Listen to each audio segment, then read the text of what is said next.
les damos la más cordial bienvenida a esta sesión del seminario ¿Por qué ha fallado la economía?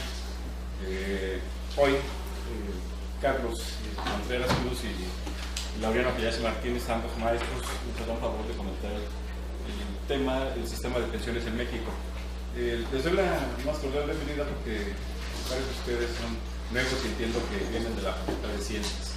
Entonces, este seminario lo empezamos a organizarse ya, este es el séptimo ciclo que realizamos y cada ciclo lo desarrollamos durante cada semestre y tenemos aproximadamente 10 sesiones en cada uno de los semestres. Ustedes se podrán preguntar por qué ese nombre, por qué ha fallado la economía, pero esto surgió al calor de la crisis que estalló en 2008-2009, que arrastró la mayor parte de los países del mundo y que hizo que la producción económica disminuyera en prácticamente todo el mundo.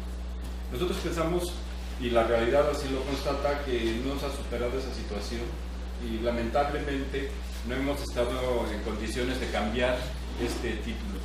Quisiéramos, como lo hemos comentado aquí casi siempre que iniciamos nuestros ciclos, llamarle a nuestro seminario un seminario para investigar las causas del crecimiento, la prosperidad y el bienestar de los mexicanos. Pero lamentablemente eso sería faltar a la realidad y faltar a lo que está sucediendo en nuestro país y a lo que está sucediendo también en el mundo. Entonces, por esa razón es que hemos tenido este título, ¿por qué ha fallado la economía? Y lo dedicamos a analizar diversos aspectos de la realidad económica, social, política del país a lo largo de este ciclo. Pues hemos analizado las recientes reformas que se han aprobado en el país y el próximo sábado concluiremos este ciclo con una sesión en la que evaluaremos el potencial y el impacto que estas reformas recientemente aprobadas pueden tener para que la economía mexicana retorne a la vía del crecimiento económico. Creemos que esto no será así, que las reformas, en nuestra opinión, en la opinión de varios de nosotros, son insuficientes para recuperar la vía del crecimiento económico. Pero bueno, por eso quería hacerles esta explicación de por qué este seminario se llama ¿Por qué ha fallado la economía? Un poco más adelante se les circulará una hojita para que anoten su nombre y para quienes estén interesados anoten también su dirección de correo electrónico y haremos llegar información, invitaciones a las sesiones que tenemos y para las cuales serán totalmente bienvenidos. Bien, pues nuevamente le doy la bienvenida al maestro Carlos Contreras Cruz y al maestro Laureano Hayashi Martínez para comentar este tema del sistema de pensiones en México, que seguramente, como veremos, también lo comentarán, que es parte de los problemas graves que enfrentará nuestro país en el ya muy mediano plazo e inclusive en el presente. Pues muy bienvenidos, nuevamente Carlos, Laureano, no sé quién quiera. ¿Qué empiezo? El maestro Laureano Hayashi Martínez.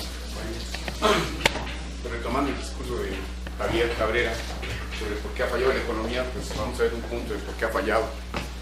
De hecho, el tema de pensiones nos motivó mucho a partir de lo que se planteó desde el 1992 con el sistema de ahorro para el retiro que implantó Carlos Salinas de Gortari y donde se buscaba evidentemente que las pensiones institucionales no iban a alcanzar para la jubilación de los trabajadores.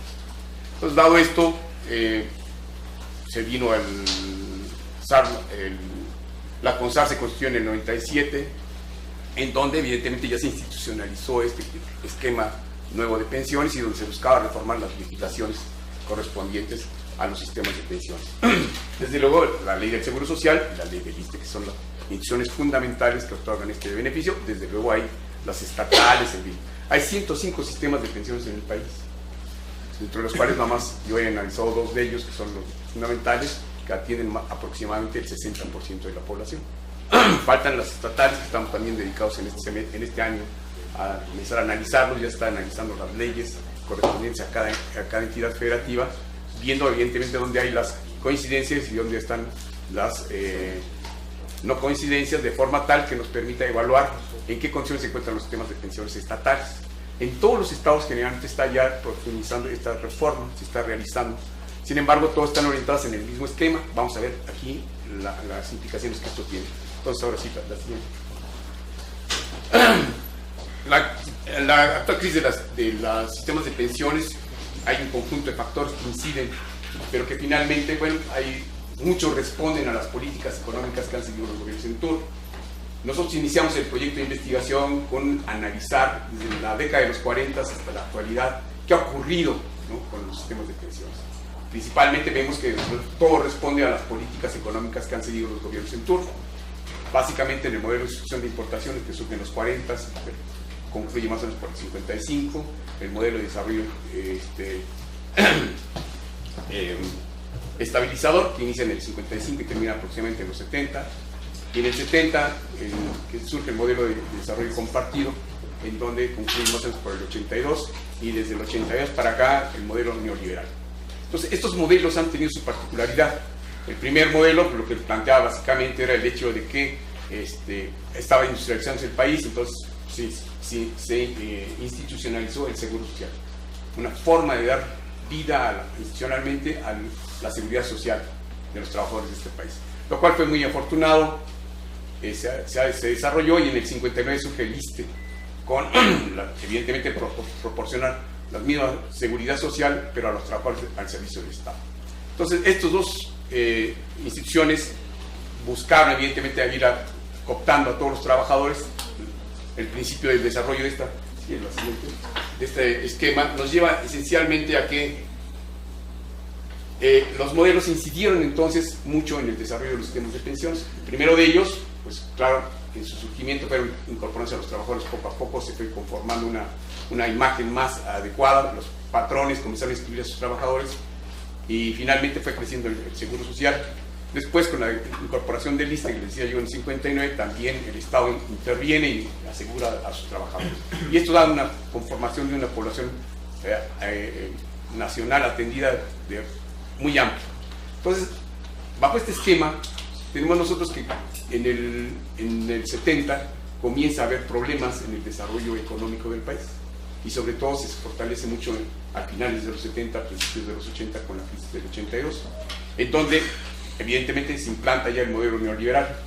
Este modelo es el que viene arrastrando realmente el problema central del desarrollo de los sistemas de pensiones, por varios factores. Entonces, aquí lo que planteo yo es, hay factores que inciden en la crisis de los sistemas de pensiones. Uno, los económicos, ¿no?, que tiene que ver con la política económica, evidentemente derivada de esta, la política salarial, y desde luego la política de empleo. Son los tres factores fundamentales desde el punto de vista de la economía que inciden en los sistemas de pensiones. Después hay otros dos factores. Uno de ellos es el demográfico, que es muy importante, es cierto, que tiene que ver evidentemente con las políticas demográficas que siguieron en la década de los 60, 70, con buscar que la tasa de natalidad disminuyera, y evidentemente eso benefició al crecimiento poblacional del país. Y por el otro, el desarrollo de la medicina. Desde luego, el desarrollo de la medicina contribuyó mucho a que la población tuviera pues más posibilidades de sobrevivir durante más tiempo, ¿no? Eso lo que generó básicamente es ampliar la expectativa de vida. Después están los sociales. Una en que la política económica que se siguió buscó reducir el gasto social, y la otra es el empobrecimiento de la población a consecuencia de todos estos factores.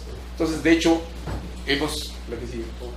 yo voy a centrar nada más rápidamente para describir algunos de ellos. La política económica, que se basó en el desarrollo neoliberal, implantó aquí ciertos mecanismos que frenaron mucho el desarrollo, el crecimiento del país, y bueno, esencialmente implicó que desde la década de los 80 no ha crecido el país.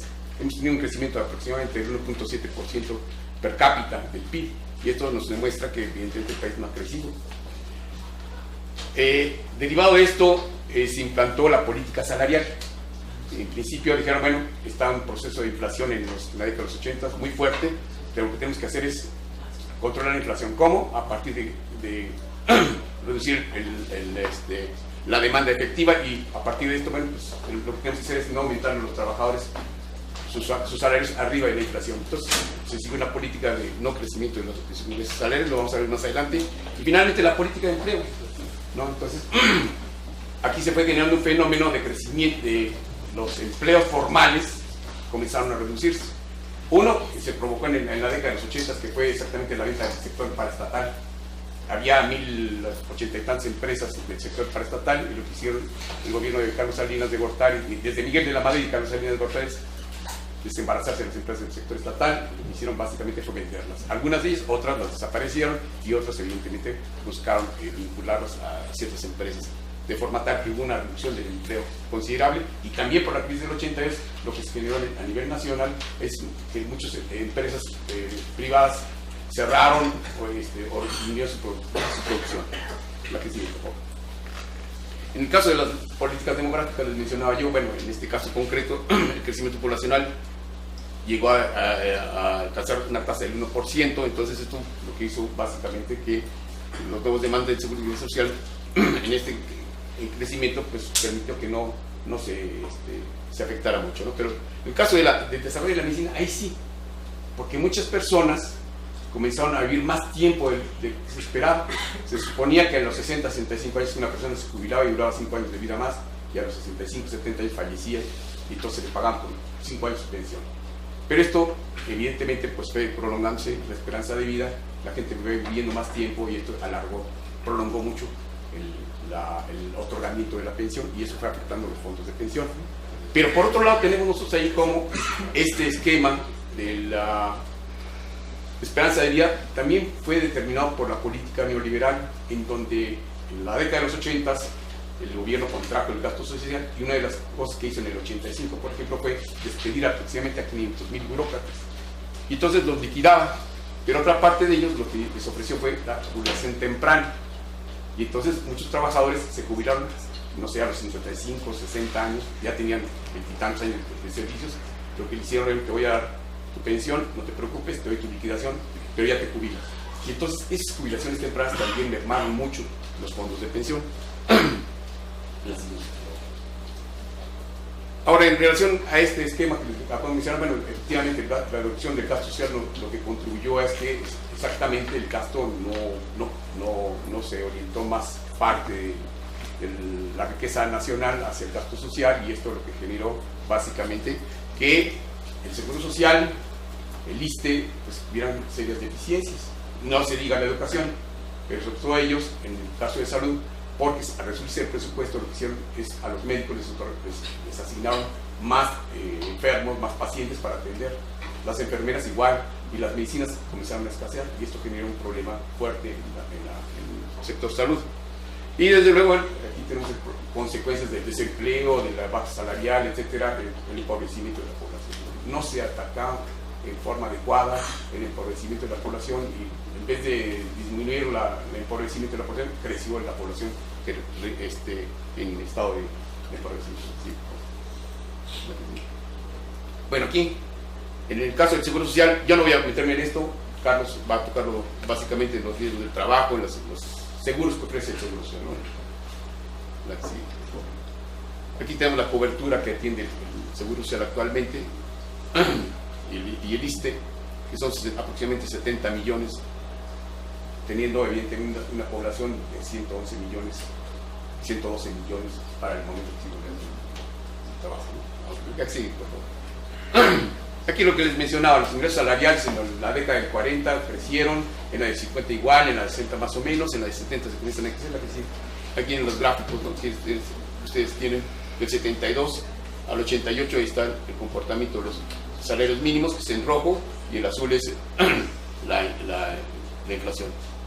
La que sigue, por favor. Igual aquí, del 80 al 94 tenemos los mismos comportamientos, digamos, fenómenos. La que sigue, y la última va del 90 al 2012, que nos presenta en rojo evidentemente el comportamiento del salario mínimo, y desde luego la inflación. Aquí el punto central es, si ustedes observan en las gráficas anteriores, realmente desde el 80 y tantos la inflación fue superior al comportamiento salarial, y eso evidentemente pues afectó ¿en qué sentido? No nada más en el ingreso del trabajador, sino que parte de ese ingreso del trabajador iba para aportarlo al fondo de pensión. Entonces los trabajadores, por sus bajos ingresos, no aportaron lo necesario al fondo de pensión, ¿sí? O sea, también el fondo de pensión nos muestra ese comportamiento. ¿Qué es lo que ocurre desde los 80 hasta la fecha? que el salario ha perdido un poder adquisitivo del 230%, desde el 80 para acá.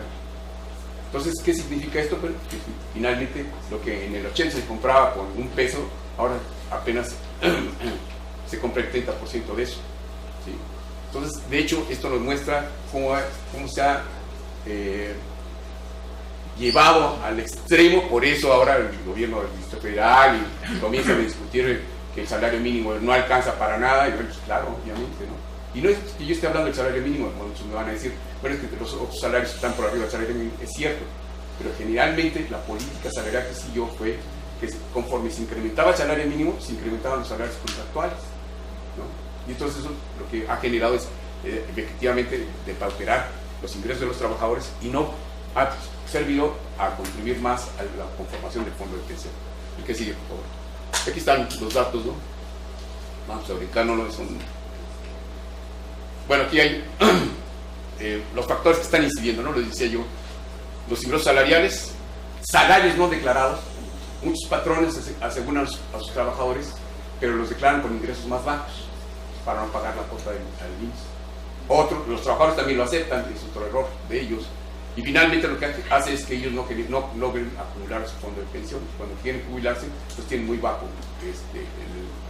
acumulación. Otra es el empleo y la flexibilidad. Desde luego aquí tenemos el problema del empleo ha disminuido, sobre todo el empleo formal. El informal ha crecido, ha llegado aproximadamente al 60%, lo vamos a ver más adelante. Pero ahí el punto central está en que ahora se plantea con la nueva reforma de la Ley Federal del Trabajo la flexibilidad en la contratación, y ahora se va a poder contratar a los trabajadores por hora. Y esto definitivamente pues, va a alargar más el tiempo, porque el trabajador tiene que cotizar 1.252 semanas para poder tener derecho a la pensión. Entonces, si esas son semanas, imagínense ya por horas, no sé cómo se va a contabilizar, pero finalmente va a generar un problema con la conformación de los fondos de pensión. Lo que les mencionaba, la venta de la empresa para estatales y la reducción del gasto social, las prestaciones de índole social y colectivo, ¿no? Que es, de hecho, ¿qué ocurre? Desde la década de los 70, la política de los incrementos salariales se orientó, ya no te voy a incrementar por arriba del índice inflacionario, pero te voy a dar prestaciones. Te voy a dar ayuda para guardería, te voy a dar ayuda para el transporte, entonces son prestaciones muy adecuadas, pero finalmente no van al salario, ¿sí? Y entonces, ¿de qué le sirve al trabajador ahorita percibir eso si cuando se retire no lo va a percibir? ¿No? Es un problema que tiene que ver exactamente con las prestaciones de índole social y colectivo que se otorgaron a los sindicatos. Lo que ya les mencionaba, el incremento en la esperanza de vida, y finalmente hay un punto que aquí Carlos va a tocar en cierta forma, que son los cálculos actuariales, ¿no? De hecho, el problema que se manejó mucho en la construcción de los fondos de pensiones fue considerar, si yo tengo cierto número de trabajadores, ellos van a aportar, y con lo que aporten, con eso voy a ir jubilando a los que se vayan a retirar. Pero no se previó hacia el largo plazo que iba a pasar. Uno. Dos, el otro problema es, no se contempló el comportamiento de la economía. Se supuso que la economía iba a ser estable, iba a continuar en esa dinámica, en ese crecimiento, pero no ocurrió así. Y esto entonces ha dado al traste con el problema de cómo se percibió la contribución por parte de los trabajadores, y además no se contempló que muchas prestaciones que se les daba a los trabajadores, por ejemplo, cuando el Seguro Social inicia, comienza a dar prestaciones a sus trabajadores, pero esas prestaciones comienzan a dar a los trabajadores que incorporan a su esposa, a sus hijos, a sus padres, etcétera. Hay una serie de dependientes, pero no se cobra por esas prestaciones que otorgan, entonces no va eso al fondo de pensión, ¿sí? Entonces eso también afectó mucho el desarrollo del fondo de pensión. Y bueno, y otro punto fundamental, al inicio el Seguro Social no tenía fondos, todo lo que hizo, no tenía hospitales, no tenía casi clínicas, entonces lo que hizo el Seguro Social, bueno, voy a utilizar los fondos de pensión para invertirlos en clínicas, en hospitales, ¿no? Después los invirtieron en centros recreativos, ¿no? Centros deportivos, en hoteles, en teatros, etcétera. Entonces, esta inversión no se recuperó, no fue a través, bueno, el gobierno ya Pizzetto lo reintegró, ¿no? Lo dejaron así. Ya los gobiernos futuros vendrán a ver cómo lo resuelven. Y ese es el problema que tenemos ahora. También se mermó mucho los fondos de pensión porque se utilizaron para inversión, que no creo que sea equivocada, que se haya invertido para hospitales y para clínicas, pero ya para centros recreativos y para se pensó en ciertos criterios sociales en beneficio de la población, pero no se pensó en retribuir y devolver esos fondos, ¿no? La que sigue, por favor. Aquí tenemos nosotros, bueno, lo que les decía de las empresas, aquí están, ¿no? De 1956, de 1044 que había en el 86, en el 85, perdón, llega a 207 en el 2007, ¿no? Entonces, esto contrajo mucho el desarrollo económico. La que sigue, por favor. Igual, ¿no? Los indicadores demográficos, ya les había mencionado, no me detengo en ello. La que sigue, por favor. Bueno, aquí, punto central. ¿Qué está pasando entonces? Yo creo que un problema que tenemos ahorita es algunos actuarios, esto también entra en un debate con actuarios, ¿no? Algunos actuarios siguen el esquema de que los sistemas de pensiones van a ser recuperados sus fondos a partir de privatizar las pensiones. Y es que este esquema de privatización de las pensiones lo que garantiza, entre comillas, al trabajador es que él va a saber cuánto está aportando, ¿no? Cómo se está comportando su aportación. Finalmente, cuando se invierte ese fondo, sabe cuánto está obteniendo de rendimientos. Contra el esquema de reparto solidario, en donde los trabajadores aportaban a un fondo, este fondo comenzaba a utilizarse para el pago a los que se iban a jubilar. El punto central aquí está en que si los ingresos salariales siguen bajos, ninguno ni otro, ni el sistema de reparto, ni el sistema de cuentas individualizadas va a resolver el problema de las pensiones, porque no van a alcanzar. Por más que los trabajadores aporten, no les va a servir, porque no están incrementando sus ingresos, pues no están aportando las cantidades debidas para que se acumule y los beneficie. Otro elemento importante de esto es, bueno, ¿qué pasa si hay una crisis financiera como ocurrió ya en el 2008, 2009? Simplemente los trabajadores van a perder. No van a recuperar de acuerdo a su prevé y que suponen y nos dicen que van a tener una pensión decorosa. No es cierto. Entonces, el problema es que estamos sujetos aquí al capital financiero. Y el capital financiero siempre ha sido leonino. Ve para sus intereses, pero no ve para el interés del inversionista.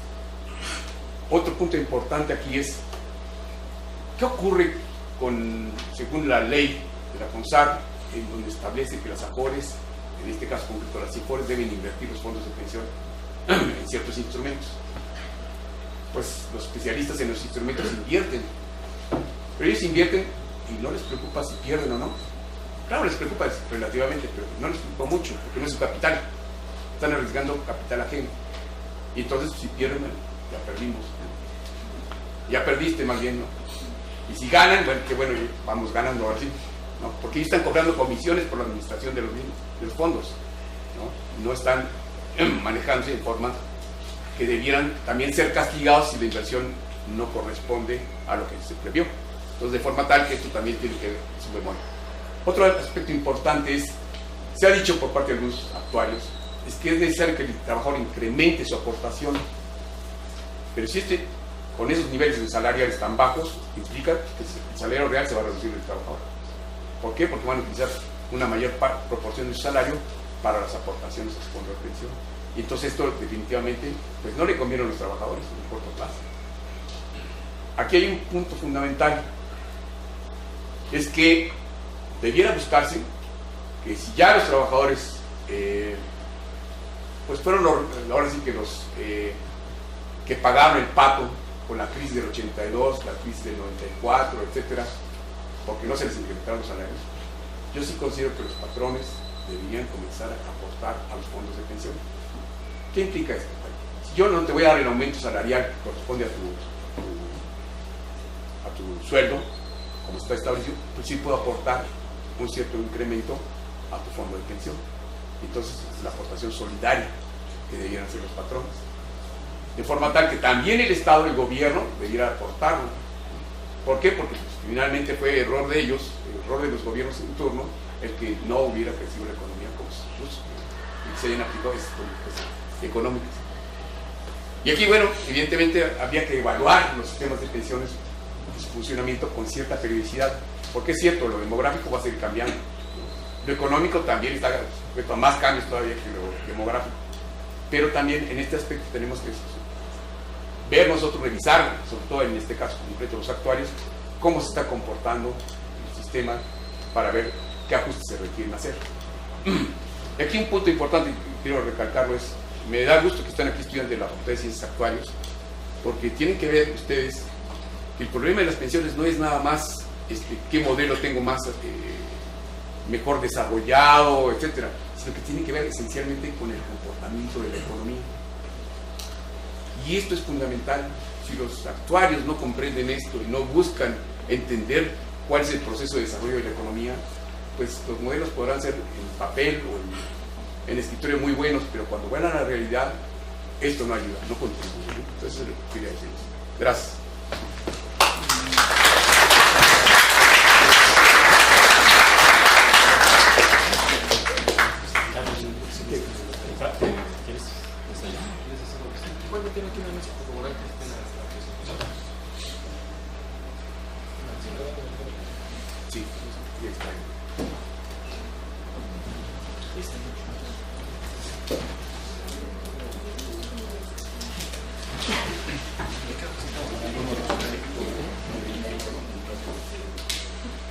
Control L.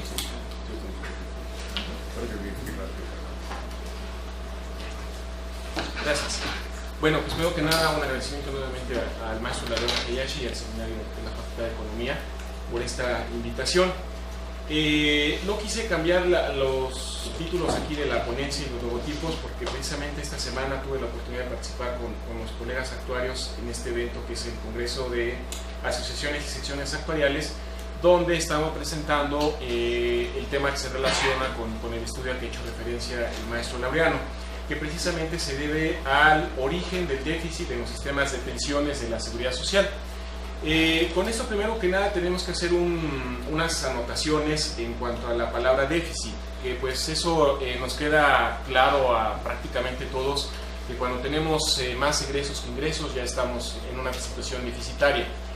Pero habría que hacer mucho hincapié que cuando hablamos de un déficit en los sistemas de pensiones, regularmente lo que hacemos es hablar de un déficit actuarial. ¿Qué quiero decir con un déficit actuarial? Los actuarios solemos trabajar a través de proyecciones demográficas y económico-financieras. Esto es, por ejemplo, que si yo hago una estimación durante 50 años, tengo que hacer la estimación de qué va a pasar durante cada año en ese periodo de 50, y entonces lo que tengo que ver cada año es cuánto se espera que me reclamen en pensiones y cuánto es lo que va a ingresar, que regularmente lo que ingresa es en términos de los salarios. Y luego esto lo tengo que traer a valor presente, es decir, tengo que utilizar una tasa de descuento para entonces ver lo que voy a tener a favor o en contra del primer año, a cuánto equivale el día de hoy, lo del segundo año, lo del tercero, así sucesivamente hasta los 50, y me lo traigo a valor presente, y entonces es cuando tengo un déficit o un superávit actuarial. En este caso quiero decir que a lo largo del tiempo o espero tener más ingresos que egresos o viceversa. En el caso del déficit se espera que en el tiempo traído a valor presente mis egresos sean mayores. Y en esto quiero hacer mucho hincapié de que el déficit en sí que se maneja en los sistemas de pensiones es un déficit actuarial porque en algunos discursos se malinterpreta en cuanto a que ese es un déficit en términos, por ejemplo, contables, ingresos contra egresos ahorita, en este momento. Y la verdad es que estas cifras, obviamente, que se nos presentan en cuanto a déficit actuarial, a veces nos pueden confundir porque hemos escuchado tal vez en los discursos, en la televisión, en algunos documentos también técnicos, algunos actuariales, otros económicos, en los cuales se nos dice que, por ejemplo, hoy en día el déficit de los sistemas de pensiones es de más del 100% del Producto Interno Bruto.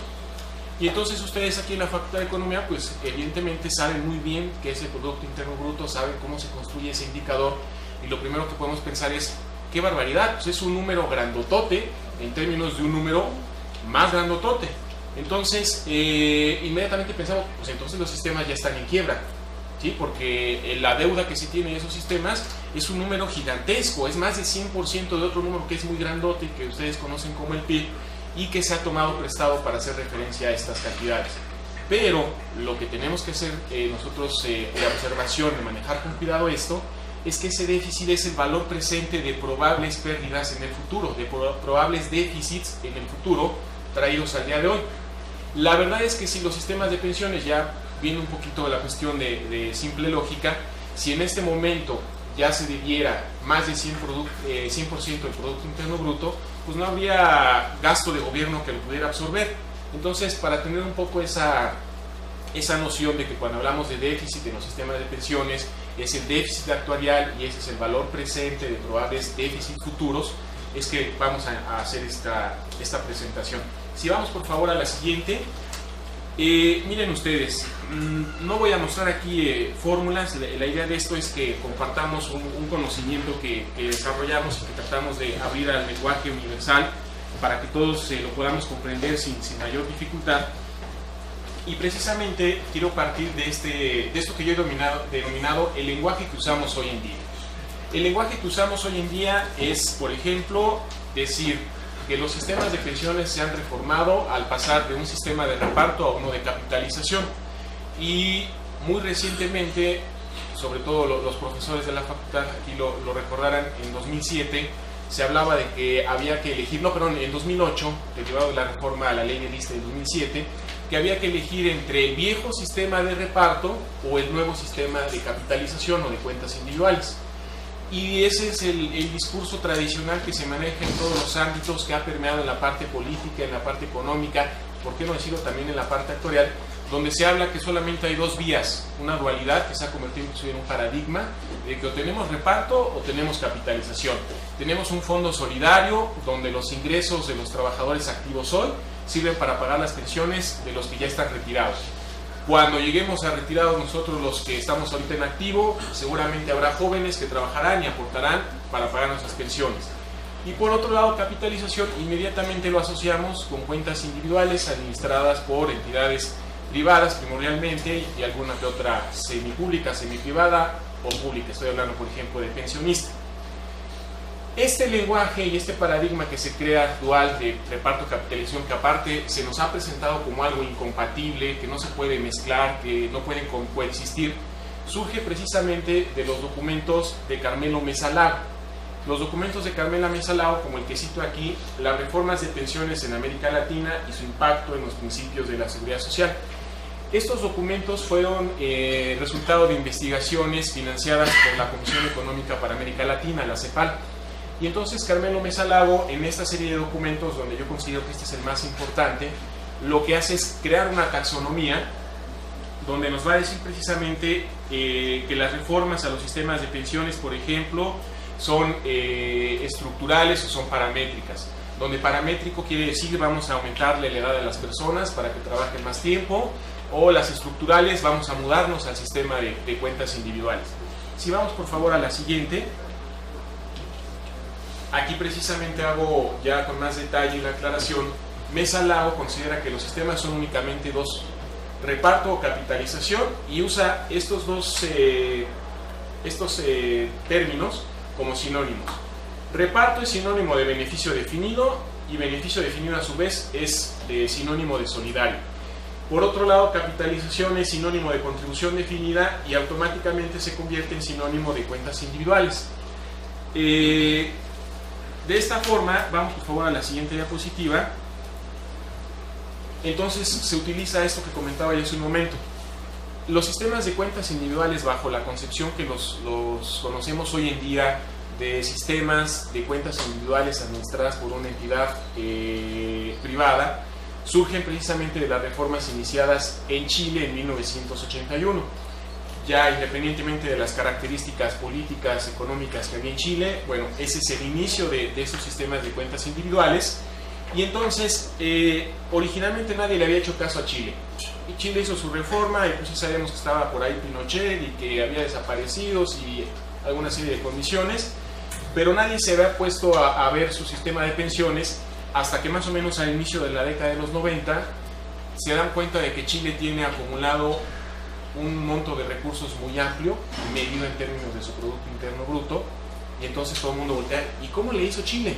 Y ahí es cuando empieza el boom de todo el mundo empieza a ver qué está pasando en Chile, que aparentemente hay mucho dinero que sirve para pagar pensiones, sin saber todavía el nivel de pensiones que se podían ofrecer. Y entonces empieza una serie de reformas promovidas obviamente por la gente chilena, pero también auspiciadas por el Banco Mundial o el Banco Interamericano de Desarrollo. Y entonces se dice que los sistemas que se van reformando, siguiendo el ejemplo de Chile, son sistemas que eran de reparto y de beneficio definido, y que ahora pasan a sistemas de cuentas individuales y de capitalización. La verdad, si vamos por favor a la siguiente diapositiva, aquí es donde empezamos a hacer un poco la crítica, no por la profesión de Carmelo Mesa Lago, que hay que decirlo, él es abogado, sino porque esa limitante que a lo mejor él tuvo de no hacer un equipo multidisciplinario e interdisciplinario.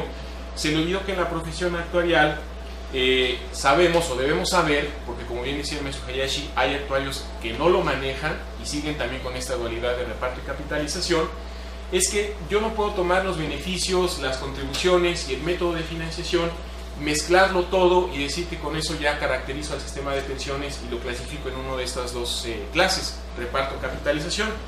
Le había puesto aquí que leamos unos ejemplos. La verdad es que no tengo los ejemplos porque son libros un poco viejitos y entonces ya de la biblioteca del CIES no me dejaron sacarlos, pero miren, tomen ustedes nota y con gusto les puedo mandar copia digitalizada si quieren, o lo pueden ustedes buscar donde deseen. Si revisamos la ley del Seguro Social de El Salvador, que es el decreto 1263, en su artículo 29, que es de 1953, cuando se crea ese Seguro Social, lo que habla es que el sistema de pensiones de El Salvador se va a financiar a través de primas escalonadas, y jamás habla de reparto, jamás habla de capitalización. Entonces es de llamar la atención que, por ejemplo, El Salvador, que sí ya pasó por una reforma estructural, y que hoy se dice es un sistema de capitalización, se comenta que antes de esa reforma era un sistema de reparto, cuando ese artículo 29 de esa ley habla de otro método de financiación. Lo mismo pasa, por ejemplo, con el reglamento del Código de Seguridad Social de Bolivia del 59. En su artículo 263 habla de las reservas que se deben generar a través de un sistema de primas escalonadas. Nuevamente, si uno lo lee con detalle y lo busca y lo vuelve a leer, jamás aparece la palabra reparto, jamás aparece la palabra capitalización. Vamos por favor a la siguiente diapositiva, gracias. Y aquí hay un ejemplo que creo que nos puede corresponder a todos en este país, que probablemente algunos lo supieron cuando se hizo la reforma de la ley del ISSSTE, y si no, bueno, también es el momento de quebrar ese paradigma que teníamos, porque si nosotros revisamos el artículo 181 de la ley del ISSSTE anterior, la que se aprobó en 2007, el artículo 181 habla de que las pensiones, el seguro de jubilación, retiro de edad y tiempo de servicio, cesantía en edad avanzada, riesgos del trabajo, invalidez, muerte e indemnización global, se tenían que financiar a través de primas escalonadas. Jamás hablaba de reparto y obviamente tampoco hablaba de capitalización.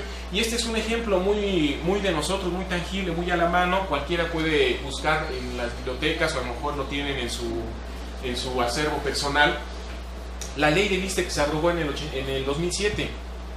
Y eso a lo que me lleva a decirles nuevamente, recordemos esas campañas tan fuertes que se hicieron en 2008, donde se decía, vas a tener el viejo sistema de reparto, es decir, se referían al 10º transitorio, o te puedes mudar al nuevo sistema de cuentas individuales. Y algunos, por ejemplo, preguntamos en su momento, ¿pero cuál viejo sistema de reparto? El viejo sistema no era de reparto, era de primas escalonadas, y ahorita vamos a hablar a qué se refiere eso. Lo mismo, por ejemplo, la Caja Costarricense de Seguro Social. Tiene una ley que data del 43, es más o menos a la par de nuestra ley del Seguro Social, artículo 34. Están todas las referencias para que ustedes lo localicen más adelante si gustan. Y también habla de la capitalización colectiva, que quiere decir que no está hablando de reparto, ¿sí? Y entonces, por favor, vamos a la siguiente. Lo que tenemos que preguntarnos, ¿qué ha estado pasando? ¿Por qué es que estamos utilizando esta dualidad de reparto-capitalización? Y entonces pasamos por favor a la siguiente, y esto ya empata con la investigación que se está desarrollando aquí con el maestro Hayashi, en que consideramos desde el punto de vista actuarial que un sistema de pensiones tiene problemas por alguna de estas cuatro cosas, y que si ustedes se fijan va a empatar un poquito precisamente con la parte demográfica y la parte económica de la que se hablaba un momento. Estos son cuatro: mal diseño, mala implementación, mala administración y factores externos, que le pusimos lo de externos porque está la parte económica, está la parte demográfica, quizás tendríamos que abrirlo todavía más, pero por lo pronto tenemos estas 4 condiciones que vamos a ver en qué consistiría cada una de ellas. Por favor, a la siguiente. La primera es el mal diseño, y aquí no es comercial de contrate usted al actuario, pero es indispensable. Un buen actuario. Un buen actuario, sí, también, o actuaria, también, claro. Un mal diseño es cuando yo implemento un sistema de pensiones y prescindo de hacer estudios actuariales que me ayuden a estimar los probables gastos futuros, los probables ingresos futuros, y entonces a lo mejor por una condición política de que me está presionando un grupo de sindicatos, me está presionando un sector de la sociedad, pongo de inmediato algo y no me preocupo por financiarlo, cómo financiarlo hacia el futuro, hacia el largo plazo, y elijo alguna de esas cosas que están aquí mencionadas, que yo le llamo alternativa fácil, porque es lo que en la literatura actuarial se puede encontrar, y que para algunos podría ser más complicado entenderlos que para otros, pero pues aparentemente es lo que está. Entonces inmediatamente agarro un reparto puro, un reparto de capitales constitutivos, me voy a cuentas individuales o utilizo una capitalización colectiva en modalidad de prima media escalonada, que brevemente voy a hablar de estas 4, de qué es lo que implican, para que entonces veamos por qué es que yo le llamo una alternativa fácil. Vamos por favor a la siguiente. Y esta curva ya la hemos explicado en algunas ocasiones. Es la curva de costos de un sistema de pensiones, donde en el eje horizontal tengo años, en el vertical tengo el costo del sistema de pensiones en términos de los salarios, como un porcentaje. Y este comportamiento de la curva se tiene en todo sistema de pensiones, no importa el país, no importa la población. No puedo decir cuántos años abajo, 50, 100, 120, porque eso depende precisamente de las características, entre otras, de la población, pero tiene ese comportamiento por lo que vamos a ver en las siguientes diapositivas. La primera etapa de nuestro sistema de pensiones es cuando lo implementamos y ponemos condiciones de adquisición o requisitos de elegibilidad. Quiere decir que ponemos años de servicio o ponemos años de servicio y edad de la persona, edad biológica, y esas condiciones las tienen que cumplir para poderse pensionar. En la primera etapa, pues evidentemente si a lo mejor pongo como condición de adquisición 10 años de cotización, al principio habrá quien tenga la edad pero no tiene 10 años de cotización, eso pasa. Y entonces en la primera etapa tengo un crecimiento pequeñito, porque obviamente tengo gastos de administración, y por otro lado, si junto el sistema de pensiones de vejez con el de invalidez y el de muerte, pues a lo mejor se estarán generando algunas pensiones de invalidez y de sobrevivencia, ¿sí? Pasamos a la siguiente diapositiva, por favor, y entonces ya es cuando empieza la etapa 2 o la etapa del terror en las pensiones, y que es precisamente la que vivía el IMSS a final de los 80, principios de los 90, la que vivía el ISSSTE ya en este siglo. Y es que cuando se empiezan a cumplir las condiciones de adquisición, las personas regularmente empiezan automáticamente a buscar la pensión, salvo que el sistema tuviera características muy peculiares, la gente se quedaría todavía cotizando, pero si no, en cuanto pueden, empiezan a salir y se empiezan a acumular, porque aparte viene el incremento en la esperanza de vida y entonces empiezan a vivir más y cada año se van sumando más y más y más pensionados. Los que se mueren no compensan lo suficiente como para que ese número se contenga, y el crecimiento es acelerado año con año. Y entonces quiere decir que año con año tengo que gastar más en el pago de pensiones. ¿Cuándo va a dejar de crecer eso? La verdad es que no deja de crecer nunca. Vamos por favor a la siguiente diapositiva. La etapa 3 es, el sistema va a crecer todavía, pero ya no crece de manera acelerada, porque por cuestiones demográficas yo ya llego a un equilibrio, donde los que van entrando van compensando a los que están saliendo. Y entonces crece poco, ya no crece tan rápido, pero sigue creciendo porque la población siempre tiende a crecer, excepto, como decía Malthus, que nosotros en la actualidad siempre decimos el demógrafo Malthus, pero tenemos que decir el economista Malthus, que estudiaba la población, decía que solamente la población disminuía cuando había guerra, cuando había enfermedades, cuando había hambre. Fuera de esas condiciones la población siempre tiende a crecer. Entonces, por eso es que el crecimiento es sostenido, aunque ya es más leve. Visto eso, es lo que yo como actuario tengo que estimar en un periodo de 40, 20, 100 años, ¿sí? Y entonces después es lo que tengo que saber financiar.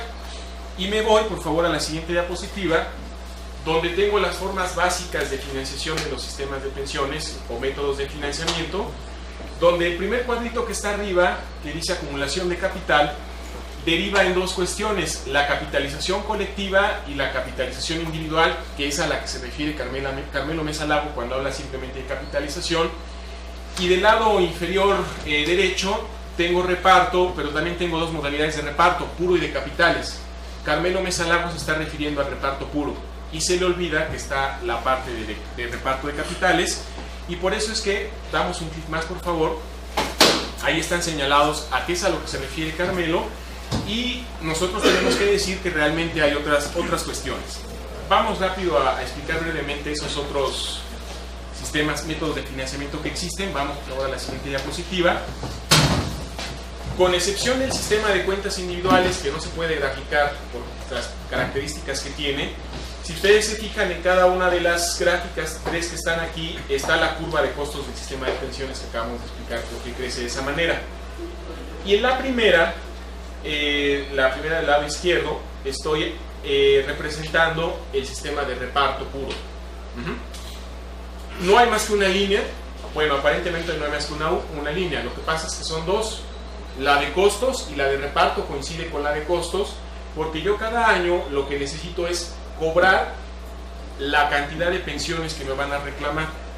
Entonces, si me reclaman 50 pensiones y la suma de 50 pensiones son 1.000 millones de pesos, esos 1.000 millones son los que yo tengo que sacar de algún lado. Y lo mío entonces en términos del salario de todos los trabajadores activos, digo, eso representa 8%. Y entonces 8% es el costo en términos de los salarios, 8% es lo que yo tengo que juntar. Al año siguiente que se acumulan más pensionados, resulta que la cifra me da 10%, y entonces yo le digo a los trabajadores, hay que aportar 10%, es decir, más de lo que se aportaba. Y los trabajadores dicen, ¿y yo por qué? Voy con los patrones y les digo, empleadores tienen que aportar más, y su respuesta es, ¿y yo por qué? Y entonces el tercero que puede contribuir es el gobierno, empieza a sacar de la bolsa, y es entonces este momento en que se dice las pensiones se convierten en una carga fiscal, porque los ingresos del gobierno primordialmente vienen de los impuestos, y entonces el gobierno dice, una parte de estos impuestos hay que mandarla a pensiones porque necesito pagar más pensiones, y trabajadores y empleadores no pueden o no quieren aportar más, o las dos. Y entonces es cuando viene la parte del discurso del gobierno, o de varios gobiernos, que dice, es que las pensiones son una carga fiscal, estoy desviando recursos que son primordiales para construir escuelas, para combatir el narcotráfico, para lo que ustedes imaginen, ¿sí? Y es cuando empezamos a entrar en las soluciones como de, pues entonces mandémoselo a las administradoras privadas y que ellas manejen el dinero, y yo me voy liberando de esa situación, que es ficticia, porque en el largo plazo el gobierno se va a tener que hacer otra vez cargo de una serie de pensiones garantizadas que yo creo que ni el mismo gobierno ha estimado cuánto le va a costar. Y el presente no lo va a hacer, porque si ustedes recuerdan, la ley del Seguro Social pide 1.250 semanas de cotización, más o menos 25 años, empezó en el 97 y 25 años se cumplen en el 2000. 20. Soy actual en una calculadora, en el 2022. Y este gobierno sale en el 2018, entonces a él todavía no le preocupa. El problema va a ser el gobierno que empiece en el 2018. A él le van a empezar a llegar los primeros pensionados, y es cuando se van a dar cuenta que las cuentas individuales no daban las pensiones que se decían, y entonces ahí es cuando viene, caray, se supone que yo ya no iba a tomar recursos del erario público para mandarlos a pensiones, y resulta que sí lo voy a hacer porque las pensiones están siendo ínfimas y yo me comprometí a dar pensiones mínimas garantizadas. Que si luego los trabajadores se ponen muy abusados y se consiguen un buen abogado, adicionalmente pueden sacar todo el dinero de la cuenta individual, y entonces el gobierno tiene que pagar íntegramente la pensión garantizada. Factores jurídicos que también en su momento son importantes de analizar. La segunda, que está en la parte de arriba, está nuevamente la curva de costos, y una que se ve más punteadita es el reparto de capitales. Y ese reparto de capitales es cuando ya empieza uno a meterle cuestiones actuariales al asunto. Si se dan cuenta, en la primera son cocientes, pensiones entre salarios multiplicado por 100. En la de allá, en lugar de dividir pensiones del año entre salarios, voy a sumar capitales constitutivos para el pago de pensiones. Esto es, voy a utilizar una tabla de mortalidad para poder estimar cuánto dinero necesito hoy para crear un fondo que, invertido a una buena tasa de interés, me sirve para pagar la pensión que se genera ahorita y hasta que se extinga. En este caso, por ejemplo, si se pensiona a una persona, yo necesito, con una tabla de mortalidad, calcular más o menos cuánto va a vivir, y entonces cuánto podría yo ganar de intereses si juntara un dinero en este momento para ella y que le pueda pagar la pensión hasta que se muera, ¿sí? Y ese reparto de capitales tiene su ventaja hasta el final de la curva de costos. Al final es más barato, pero al principio es tanto o más costoso que el reparto puro. Y si entonces al principio nadie quería aportar más, en el... gracias. Ya ni la computadora quiere aportar más. El crecimiento acá es mayor. Entonces yo tendría que pedirles que aportaran no del 8 al 10, sino del 8 al 20 o del 8 al 16. Y entonces el gobierno otra vez tendría que sacar dinero de la bolsa y otra vez nos va a sacar el discurso de la carga fiscal que no puedo pagar, que no puedo tener, excepto cuando se acuerden que los viejitos son los primeros que van a votar en las elecciones y están formados en las urnas desde las 7:30 de la mañana. Pero como también se les olvida eso, entonces las pensiones son una carga fiscal. Tercer método, se ve una escalerita, es precisamente la prima media escalonada. Si ustedes observan, al principio hay una rayita que está por arriba de la curva de costos. Quiere decir que al principio del sistema de pensiones estoy cobrando más dinero del que necesito. Pero hay un momento de esa primera rayita horizontal en que ahora la curva de costos está por arriba de lo que ingresa. Bueno, pues lo que al principio cobré de más es para poder pagar lo que después me va a faltar. Pero se va a agotar. Entonces en ese momento en que se acabe el dinero, subo el monto de cuotas y aportaciones, cobro más de lo que necesito en esos momentos, pero eso lo invierto para cuando después nuevamente la curva de costos rebase a lo que estoy cobrando. Y así me voy.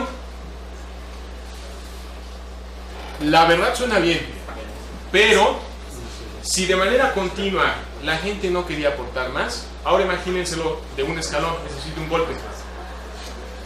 ¿Qué pasa, por ejemplo, ahorita en Costa Rica? En Costa Rica el sistema de pensiones está basado en esto, en primas escalonadas. Cada 5 años, de aquí a 2035, les van a subir medio punto porcentual. Les toca el escalón en 2015, medio punto porcentual. Y ahorita que la Caja Costarricense ya empezó a hacer la propaganda del próximo año, trabajador y patrón, tenemos que aportar más, medio punto porcentual, toda la gente ya se robaron el dinero, por eso nos quieren cobrar más. No, esa presidenta de la Caja es una ladrona, textual, ¿eh? La presidenta de la Caja es una ladrona y entonces ahora por eso quiere más dinero. Si nadie quiere ir pagando más de poquito en poquito, ahora imagínense el escalón. La cuarta vía, y que no es novedosa, vamos un clic más por favor a la presentación, es la prima media general. Esa prima media general tiene la particularidad de que durante 40, 50 o 100 años que yo estimo en los costos, siempre va a tener el mismo nivel. Es decir, por ejemplo, si yo estimo 10%, siempre van a ser 10% lo que le voy a descontar a los trabajadores, a los patrones les voy a pedir que contribuyan, y si yo me comprometo como gobierno a hacer una aportación, también se debe mantener estable. Entonces ahí ya no tengo ese problema de que nadie quiere pagar más. Pero si ustedes se fijan, otra vez al principio la rayita, que es la prima media general, está por arriba de lo que yo necesito pagar y es mucho más grande que en la prima escalonada. ¿Qué sucede? Cuando todo el mundo ve mucho dinero, ¿qué pasa? ¿Y por qué? Bueno, la desventaja de esta prima media general no es, me parece a mí, que ni financiera, ni actuarial, ni económica. El problema de esta prima media general es que como se junta mucho dinero, ese dinero llama la atención. Y entonces ahí vienen las personas que, ¿y en qué podemos usar ese dinero? La respuesta tendría que ser en invertirlo adecuadamente, con liquidez y con seguridad, porque después lo vas a necesitar. Vamos por favor a la siguiente diapositiva. Un estudio serio actuarial tendría que recomendar la prima media, pero se podría recomendar cualquiera de las otras cosas que están ahí, o las cuentas individuales. El segundo problema, imaginen ustedes que libramos la parte del diseño. Todo quedó muy bonito, tenemos una prima media general, ya sabemos que se va a cobrar una cantidad porcentual, que si se puede invertir a una tasa baja, a lo mejor 2%, porque hoy en día las tasas de interés ya van a la baja.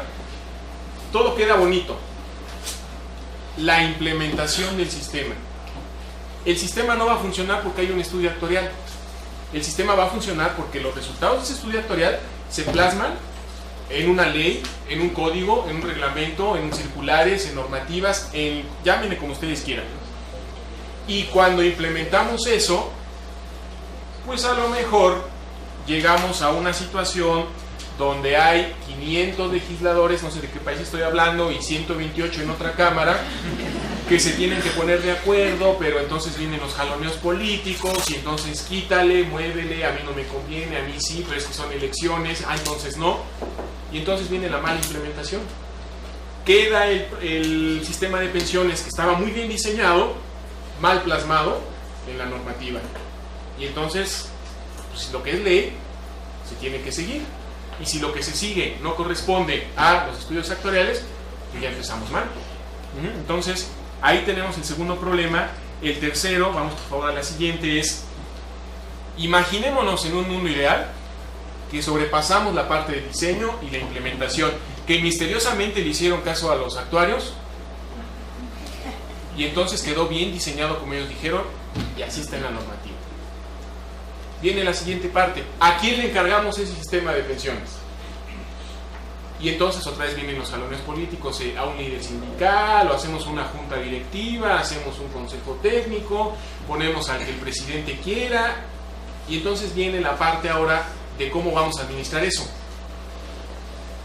Y vienen los malos manejos, que hay que admitirlo, pueden ser malintencionados, es decir, pues presta para acá. Pueden ser debidos a la impericia, porque no hay quien les explique que el dinero que se acumula en una reserva actuarial no se debe de gastar más que en el pago de pensiones, en su momento en inversiones, o simple desconocimiento del sistema. ¿Qué pasó, por ejemplo, con la ley del ISSSTE del 83? Hablaba de primas escalonadas y hablaba en su origen de que se iba a aportar 3,5% de la dependencia, 3,5% del trabajador, en total 7%. A nadie de los directores del ISSSTE le explicaron, o si le explicaron estaríamos malintencionados, que como era una prima escalonada, eso tenía que incrementarse, y que a lo mejor del 7 tenía que pasar después al 8, y después al 9, y después al 10, a lo mejor a llegar al 15. Y si ustedes se acuerdan, el último descuento que se les hizo a los trabajadores en términos de la ley del 83 seguía siendo 3,5%, y la dependencia seguía aportando 3,5%. Nunca se dio el escalón. Nadie avisó, oigan, hay que subirla. Partiendo de que no hubo malas intenciones, eso es a lo que me refiero, ¿sí? Las reservas no consiguen rendimientos adecuados, se utilizan en actividades no redituables, o, como decía yo, misteriosamente desaparecen y aparecen convertidas en mansiones en Miami. Vienen los factores externos que empatan precisamente con lo que decía el maestro Hayashi. El diseño se basa en hipótesis, y todos sabemos que las hipótesis pues son efectivamente supuestos de lo que esperamos que pueda pasar. ¿Necesariamente va a ser así? No. Entonces, por ejemplo, cuando se hace un estudio actuarial para crear un sistema de pensiones, o para irlo revisando, para irlo evaluando, pues yo tengo que recurrir a los organismos especializados que saben, por ejemplo, lo mejor y lo más avanzado y lo más técnico en cuanto a población, o en cuanto a factores económicos, o en cuanto a factores financieros, ¿sí? Y aún así, pudiera ser que eso no fuera 100% cierto. Y el ejemplo que yo siempre pongo es el del Banco de México. Estiman un crecimiento para este año, nos lo dan a conocer al inicio del año, y cuando empieza a pasar el año, ¿saben qué? Lo vamos a ajustar regularmente a la baja. Y luego cuando vuelve a pasar el tiempo y todavía no se cumple un año, lo vamos a ajustar regularmente a la baja. Y entonces resulta que la hipótesis de crecimiento económico, que por ejemplo hace el Banco de México, que sería uno de los organismos especializados en eso, no le atina ni a un año. Imagínense eso como insumo de un estudio actuarial que sí debe considerar los factores económicos a 50 años. Pues ya nos amolamos, ¿vale? Dios nos libre, ¿sí? Entonces, las hipótesis son eso, supuestos basados en alguna experiencia estadística, en lo que nos dicen los organismos especializados, y porque precisamente no se van a cumplir al pie de la letra, es que tenemos que hacer las evaluaciones actuariales, que en un ideal, dice la Asociación Internacional de Actuarios y la Asociación Internacional de la Seguridad Social, se debe hacer una vez al año. Si causa mucha lata, es mucha burocracia o es muy costoso, porque los actuarios cobran mucho, cada 3. Y si ya estamos muy amolados como país, como institución, o de plano los actuarios siguen cobrando muy caro, cada 5. Pero hay que irlo monitoreando para hacer las correcciones en las hipótesis. Son los factores externos donde está toda la parte englobada aquí, económica, financiera, más la demográfica, de la que se hablaba hace un momento. Visto esto, el ejemplo que ya tenemos bien estudiado es el que ocurrió en el IMSS. Vamos por favor a la siguiente diapositiva, porque el IMSS precisamente argumentó en su reforma del 97 que tenía un déficit muy importante, que estaba al borde de la quiebra, porque el viejo sistema de reparto era inviable, etcétera, etcétera. Y fíjense que aquí ni siquiera es cuestión meramente actuarial lo que se analizó. La ley que le da origen al Instituto Mexicano del Seguro Social entra en vigor en el 43, comprende esos 4 seguros que sí efectivamente estaban calculados por el doctor Emilio Schönbaum, un checoslovaco que fue contratado por el gobierno mexicano para darle sustento actuarial al instituto. Estaba contemplado que estos beneficios se le iban a dar al trabajador. Después se acordaron de y cónyuge del trabajador e hijos del trabajador. Pues métanos. Pero Schönbaum ya anda en Centroamérica dando servicios en otros lados. Pues déjenlo igual. No necesitaremos cobrar más. Pues sí, pero vamos a suponer que no. ¿Ok? Vamos por favor a la siguiente diapositiva, y aquí viene una cuestión que les digo meramente deductiva, que no hace falta de conocimientos altamente especializados. En 1942, cuando se diseña la ley, la capitalización individual en su concepción actual no existía. Es decir, no existían cuentas individuales administradas por entidades privadas, no existía, ¿sí? La prima media escalonada es un invento de Peter Tullen, ya falleció en la década de los 70, pero a principios de la segunda mitad del siglo XX, por ahí del 51-53, él inventa la prima escalonada, y la inventa por una sencilla razón. Dice, si a las instituciones que generan una gran reserva actuarial les llama mucho la atención y le empiezan a ocupar en lo que no deben, pues entonces vamos a hacerla chiquita. Entonces hacemos escaloncitos, que fue lo que denominó primas escalonadas. Eso es de la década de los 50. Entonces quiere decir que en 1942 el diseño no era de una prima escalonada. Vamos a la siguiente diapositiva. Y aquí hay un documento, no sé si alcanza a distinguir muy bien, está citado en letras rojas, denominado El actuariado social en la tarificación de los seguros de riesgos profesionales.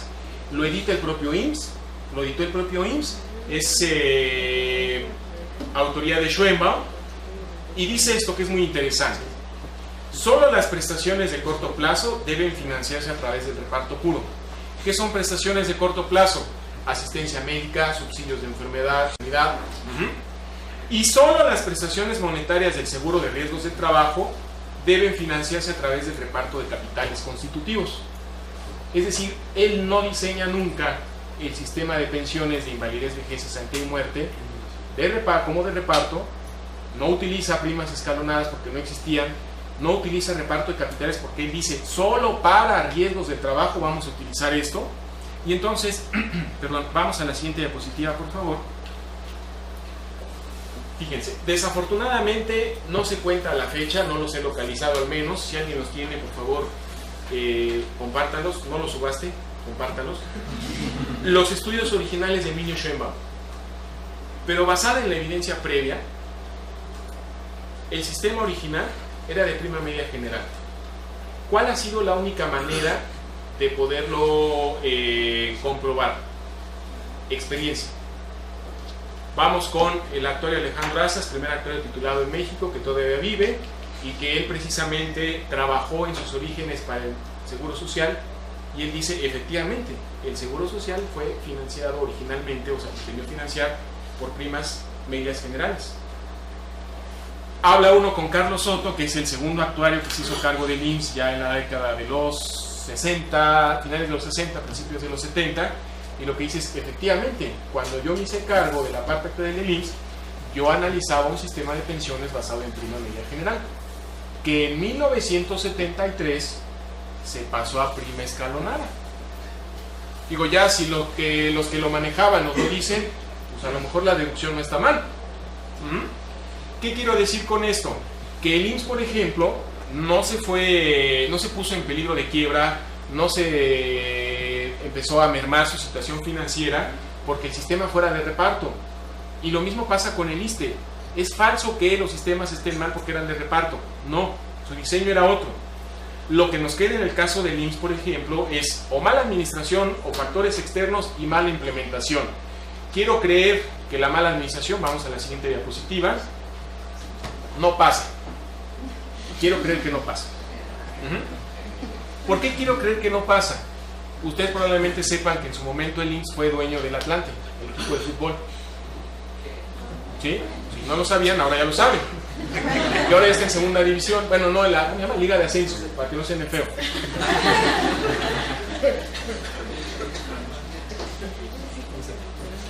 Slim tiene equipo de fútbol, Azcárraga tiene equipo de fútbol, Vázquez Raña tiene equipo de fútbol, Salinas Pliego tiene equipo de fútbol. No creo que fuera un mal negocio. Lo malo fue cuando empezamos a darle boletos gratis a los trabajadores para que vayan a... Entonces, no quiero hablar de la mala administración, quiero suponer que la administración fue limpia, pura y transparente en el IMSS. Quiero creerlo, y lo quiero creer por lo siguiente. Los factores externos, que es la parte demográfica y financiera, económico-financiera, donde yo dije que es importante que se haga un análisis periódico del sistema de pensiones, estaba contemplada en la ley y aparecía la figura que se desapareció ya por completo y no la van a encontrar en la ley, que habla de la existencia de un actuario responsable, y así lo citaba el artículo 117, fracción quinta. El Consejo Técnico, que ya existía en el primer IMSS, tenía que designar un actuario responsable que monitoreara todos los seguros, incluyendo el de pensiones, de invalidez, vejez, cesantía y muerte. Ese en su momento fue Alejandro Azas, ese en su momento fue Carlos Soto. Después desapareció esa figura y bueno, el monitoreo, quién sabe cómo quedó. Pero basado en eso, quiero creer entonces que el problema del IMSS, vamos a la siguiente diapositiva, viene de otra situación. Este es un extracto digitalizado de la ley del Seguro Social original, que habla, le damos un clic más por favor, de que las reservas que se tenían del IMSS tenían que financiarse con las mejores condiciones de seguridad, rendimiento y liquidez. Seguridad, ¿qué quiere decir? Que no se vaya a perder. Rendimiento, pues que me sirva precisamente para generar más dinero para cuando la curva de costos rebase a la prima media general. Liquidez, que cuando yo necesite ese dinero para pagar las pensiones, lo tenga a la mano. Por otro lado, vamos por favor a la siguiente diapositiva, es donde surge el problema. 128, artículo 128 de esta ley original. Fracción primera, el total de las reservas se invertirá en la adquisición, construcción, financiamiento de hospitales, sanatorios, casas de maternidad, dispensarios, laboratorios y demás edificios para usos del instituto. ¿Qué hacemos ahora que necesitamos el dinero? ¿Vendemos el siglo XXI? ¿Vendemos todas las clínicas? Y tampoco fue muy seguro, porque acuérdense que en el 85, el terremoto del 85, se cayó el centro médico. Entonces, bueno, no todo. Entonces es como que seguridad no había. Rendimiento, pues a lo mejor nos puede dar un rendimiento en cuanto al beneficio de salud a la población, pero no el rendimiento que se requiere para alimentar las reservas. Y liquidez, yo insisto, ¿qué hacemos? ¿Vendemos los hospitales? Dos, hasta un 20%. Nótese que lo de arriba no pone topes, 2. Hasta un 20% en la construcción de colonias obreras. Casas para todos los trabajadores a precio de costo, con mínimas tasas de interés, más bajas del mercado, 20,000 cosas. 3. En préstamos o valores hipotecarios, especialmente los destinados para habitaciones populares. 4. Entonces sí ya nos preocupamos por la parte de que invierta con seguridad y liquidez. Hasta un 20% en bonos títulos emitidos por el gobierno federal, por los estados, distritos, territorios. Acuérdense que todavía teníamos territorios en esa época. Para servicios públicos tales como de vitalidad, de energía eléctrica, de saneamiento, de educación, de introducción de agua potable, de construcción de mercados y otros similares. Si se dan cuenta, hoy en día que nos hablan de que los sistemas de cuentas individuales en parte tienen que ser, son novedosos porque tienen que ser un motor de desarrollo al ayudar al crecimiento de la infraestructura de los países, con el debido respeto, no es una idea novedosa. Eso ya existía. Entonces tampoco me vengan a decir que los sistemas nuevos ayudan a la infraestructura y al crecimiento del país. Eso ya estaba. A lo mejor no de manera correcta, porque nuevamente regresamos a lo mismo. Invertimos en energía eléctrica, pero si subsidiamos para que los trabajadores no paguen lo que cuesta la energía eléctrica, pues entonces ¿dónde está el rendimiento? 5. Hasta un 30% en bonos o títulos de instituciones nacionales de crédito y bonos emitidos por empresas mexicanas industriales. Pues creo que ese es el único que pudo haber generado rendimientos y que a lo mejor pudo tener liquidez. Y todo lo demás, si se dan cuenta, pues a lo mejor es un 30% y el otro 70% de la reserva, insistiendo en que no se administró mal, sino que por ley estaba facultado el IMSS para ocuparlo en otras cosas. Lo que debemos de decir, vamos por favor a la siguiente, es que el problema del IMSS no se genera por el reparto, ¿sí? Al paso del tiempo esta situación podría generar evidentemente un desequilibrio que no se corrige en la ley del 73, y entonces ahora sí viene. Si yo nada más estoy cobrando esto y ahora necesito hasta acá, todo esto de aquí es lo que tengo que financiar de reparto, y esta parte es la que se convierte en un sistema de reparto, pero de facto. Eso lo dicen los abogados. De facto quiere decir en los hechos. Y en la ley del 73, vamos a lo siguiente, ahí es donde vienen las cuestiones interesantes. Un clic más, por favor. La iniciativa, ese es un extracto de la iniciativa de ley del 73, mejora las pensiones por invalidez, por vejez, por cesantía de edad avanzada y para los beneficios de beneficiarios de los asegurados y pensionados fallecidos, sin elevar la prima que para el financiamiento de este ramo del seguro se estableció en la ley del 43.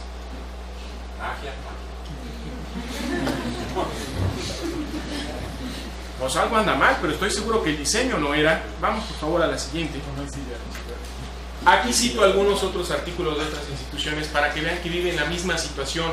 Hablan de que deben de tener reservas invertidas en las mejores condiciones de seguridad, liquidez y rendimiento, pero a la mera hora, por ejemplo, el INJUPE, que es el equivalente a nuestro ISSSTE allá en Honduras, tiene o está atascado de bonos y pagarés del gobierno. Debo y pagaré tanto de cuotas. Ahí está. No te lo estoy negando, no te lo estoy robando, te lo voy a pagar. Te doy esa promesa de pago. Y cuando se acerque el vencimiento de ese documento, el gobierno que está lo renegocia, y entonces el capital es el capital original más los intereses, más otros intereses que te prometo que te voy a pagar. Pero cuando viene al vencimiento ese segundo instrumento de deuda, lo renegociamos y hacemos otro. Entonces, ¿se han robado las reservas, por ejemplo, allá? No, las han tomado prestadas y prometen que las van a pagar. El problema es cuándo. ¿Dónde está la liquidez? Vamos por favor ya a nuestra penúltima diapositiva. Aquí es donde yo hablo del IMSS. Insisto, de veras, me voy a quitar lo de la mala administración.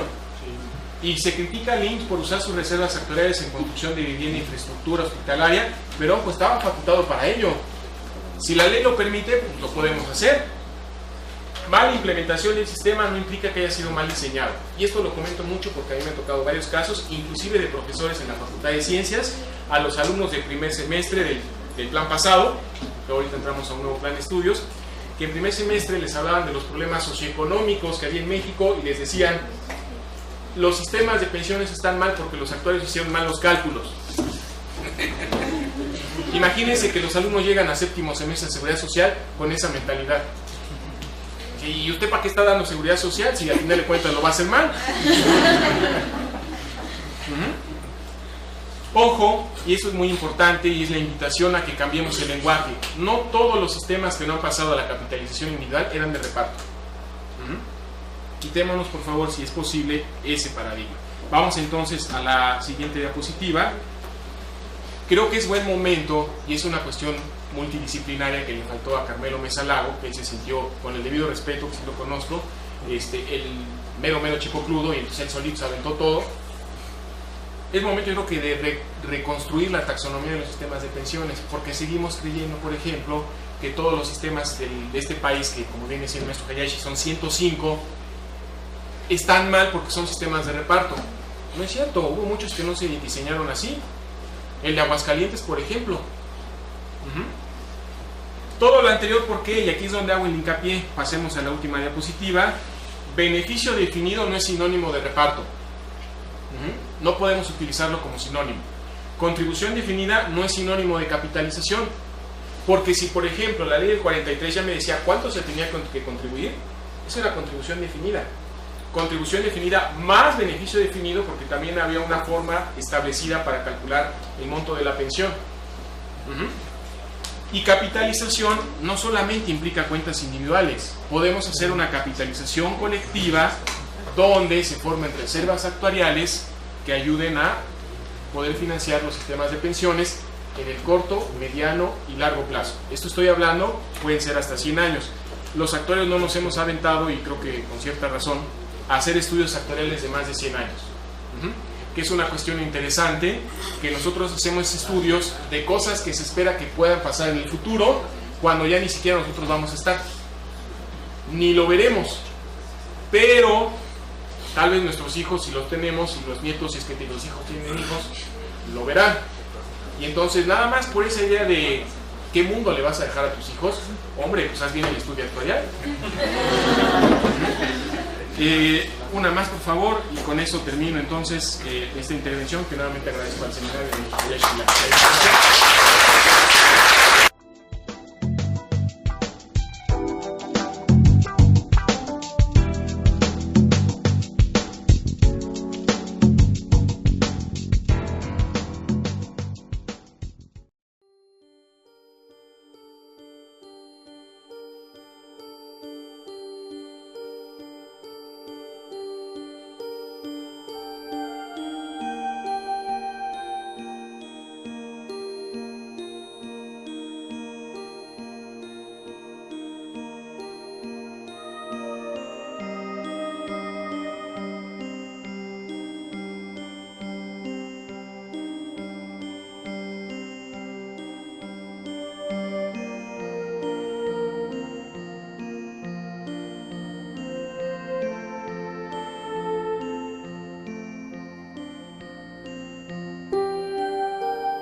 Entonces la propuesta de IMSS no estaba equivocada. Primero cobrar una prima media y luego un reparto una prima escalonada, sino que fue en realidad una mala inversión de la reserva. Es que la facultad precisamente que se le da al IMSS en la ley es construye hospitales con esas reservas. La unidad de independencia. La unidad de independencia, por poner otro ejemplo, ¿no? El CIES que está ahí citado se construyó con reservas de sistemas de pensiones. Entonces el diseño era una prima media general que estaba hecho originalmente hace 50 años. Esto quiere decir que tendría que haberse revisado ya completamente en 1993. Y obviamente en su momento hubo que hacerle cambios, adecuaciones, porque no se ocupó la inversión, las reservas no se ocuparon para invertirse en lo adecuado. Insisto, a lo mejor el equipo de fútbol no era mala idea. El problema es cuando administras mal la inversión. Pero ya, por ejemplo, ahorita vamos a sacar a la gente de la unidad de independencia y decirle, pues, salte de tu casa porque la vamos a vender, necesitamos el dinero para pagar pensiones. O sea, entonces sí se podría generar una prima media al principio y entonces en el punto de intersección ya proponer una... En el punto de intersección yo ocuparía la reserva actuarial, que lo que cobré de más y lo invertí, para cubrir ese hueco que hay ahora entre costos y prima media general. Va a ser exactamente la cantidad que necesito, a lo mejor no, puede ser más o puede ser menos, por eso es que voy monitoreando el sistema año con año, cada 3 años, para que entonces yo vaya guardando el mayor equilibrio posible. Sí, pero a lo que me refiero es que primero empiezo a cobrar una prima media, entonces eso lo puedo invertir, ¿no? Para poder cubrir lo demás. Sí. Pero a partir de ese punto no puedo cambiarlo a una prima escalonada para todavía tener un colchón. ¿Un colchón más? Lo puedes hacer. O sea, sí puedo combinar los dos. Sí. Sí se puede hacer. Sí, por ejemplo, en ese caso se podría pensar que las personas en la medida que se van acercando a la edad de pensionarse deberían aportar Un más. poquito más, exacto. Y Para ir sí, cubriendo los programa. nuevos, los que van entrando. Bueno, los que entran van cubriendo. Sí, nada más lo que pasa es que esta decisión no se tomó porque ya tiene un impacto político y un elemento importante que menciona Carlos es cómo se benefició mucho a los trabajadores del Seguro Social. Sí. Yo pensionan por arriba de su salario y 25% más, su salario en el momento que se jubilaban, y se ve incrementando su pensión de acuerdo a cómo se incrementaban los salarios de los trabajadores en activo. Y entonces, bueno, ellos fueron muy beneficiados, pero ¿qué pasó con las reservas de los demás? Alejandro Pérez, una pregunta en este sentido. Me queda claro que hubo un mal diseño, mala administración, mala implementación, de todo hubo. Pero eso ya se hizo, ya no es posible, se puede analizar y está bien que lo conozcamos, etcétera, etcétera, ¿no? A partir de ahí se ve, hasta donde yo entiendo, se viene a este doble sistema, no le voy a poner nombres para no caer en el esquema, el viejo y el nuevo, digámoslo así, y es lo que hoy, ¿no? Domina, ¿no? Por las percepciones que sea. Entonces, claro que el viejo sistema, que ni se diseñó bien y tuvo serios problemas de administración y de implementación, está en una circunstancia de amplia de dificultades.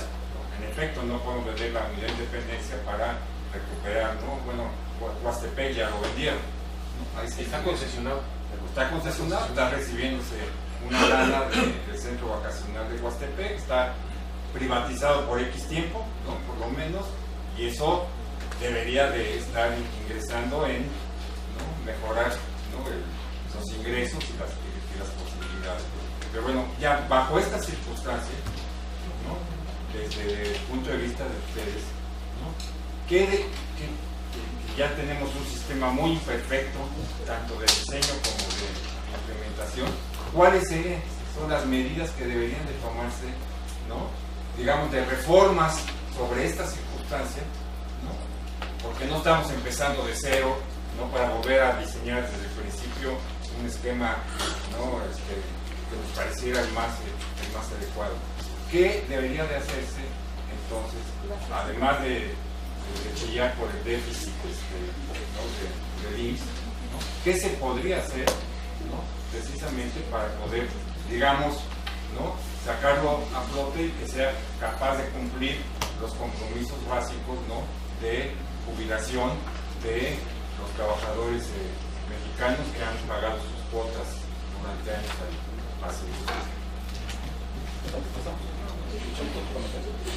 Rafael, por favor. Bueno, aquí vamos un poco también de la línea de Alejandro. Tenemos esta dualidad en los sistemas.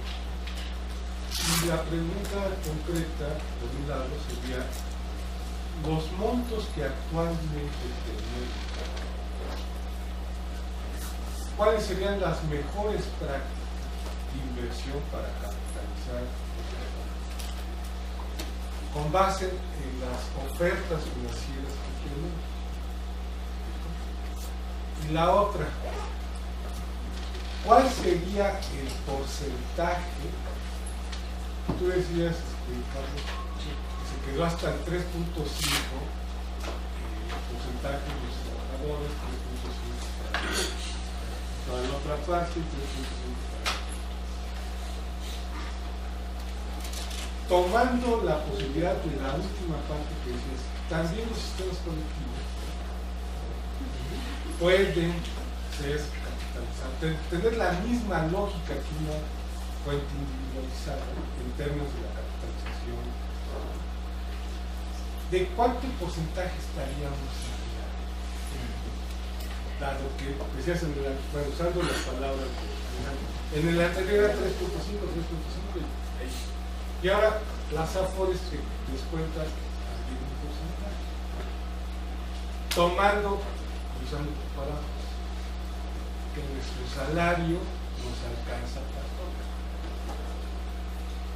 ¿Qué porcentajes tendría que ser para que esto, para el 2022, en estos momentos, desde un enfoque colectivo, pudieran tener esos cuatro?